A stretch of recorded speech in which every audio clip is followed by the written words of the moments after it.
రంగాపూర్ గ్రామ panchayat building inauguration కి ముఖ్య అతిథిగా ఇచ్చేసినటువంటి అడిషనల్ కలెక్టర్ గారు ఫైజల్ అహ్మద్ గారికి, అదే మాదిరిగా సర్పంచ్ శ్రీనివాస్ రెడ్డి గారు, ఉప సర్పంచ్ నర్సయ్య గారు, ఎంపీటీసీ సాయన్న గారు, వార్డు సభ్యులు, బీడీసీ సభ్యులు, ఎంఆర్ఓ గారు, ఎంపీడీఓ గారు, ఎంపీఓ గారు,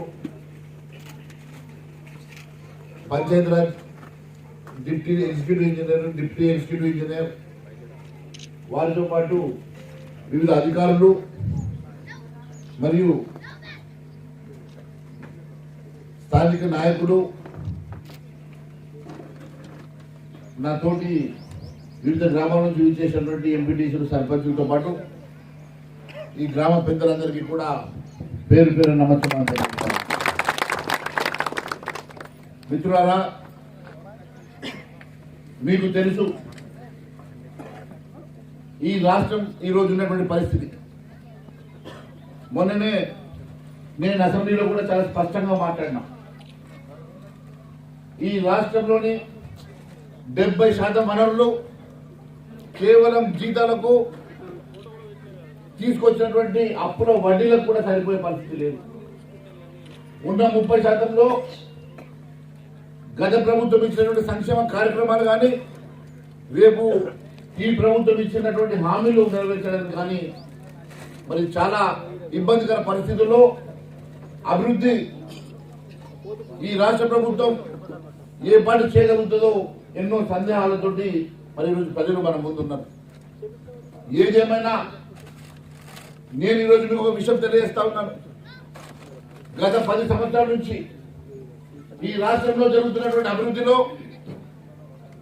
ఈరోజు మనం కట్టుకున్న పంచాయతీ బిల్డింగ్ దగ్గర నుంచి పడితే మనం వేసుకునే సీసీ రోడ్ల వరకు, ఈరోజు హైవేల దగ్గర నుంచి పడితే జరుగుతున్నటువంటి అభివృద్ధిలో కేంద్ర ప్రభుత్వం కీలకంగా నిధులు మంజూరు చేయడం వల్ల ఈరోజు రాష్ట్ర ప్రభుత్వం పురోగతి చెందుతున్న సంగతి తెలియజేస్తా ఉన్నాం.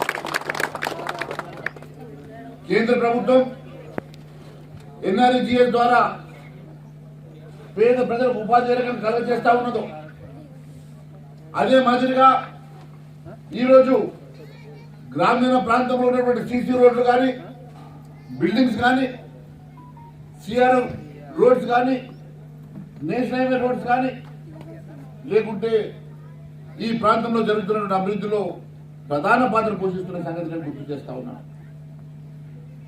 అదే మాదిరిగా మన ముఖ్యమంత్రి గారు ప్రధానమంత్రి మోడీ గారిని కలిసినప్పుడు కూడా ప్రధానమంత్రి గారు స్పష్టంగా మాట చెప్పిండు, మీకు రావాల్సిన ప్రతి రూపాయి ఖచ్చితంగా మీ రాష్ట్రానికి ఇచ్చి తీరుతాం, మీ రాష్ట్ర అభివృద్ధిలో మేము పాలు పంచుకుంటామని చెప్పారని స్వయంగా ముఖ్యమంత్రి గారు చెప్పారు.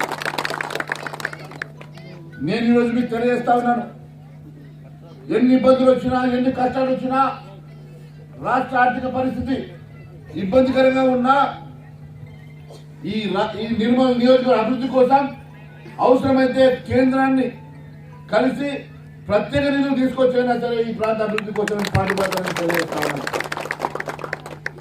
మనం ఇచ్చినటువంటి మాట ప్రకారం అధికారులు, ముఖ్యంగా నేను అడిషనల్ కలెక్టర్ గారిని కూడా అభినందిస్తా ఉన్నాను.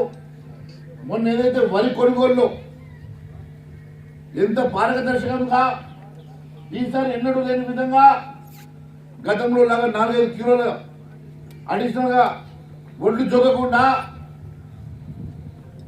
ప్రతి గింజకు కూడా విలువ కట్టి ఈసారి చేసినటువంటి కొనుగోలు పద్ధతి నేను వారిని అభినందిస్తున్నాను. అంతేకాకుండా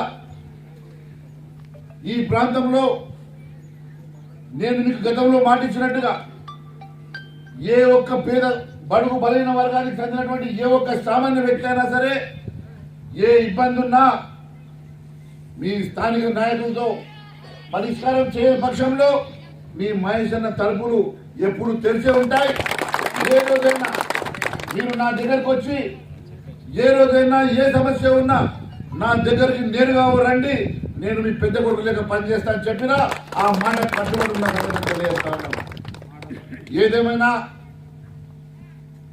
ఇక్కడ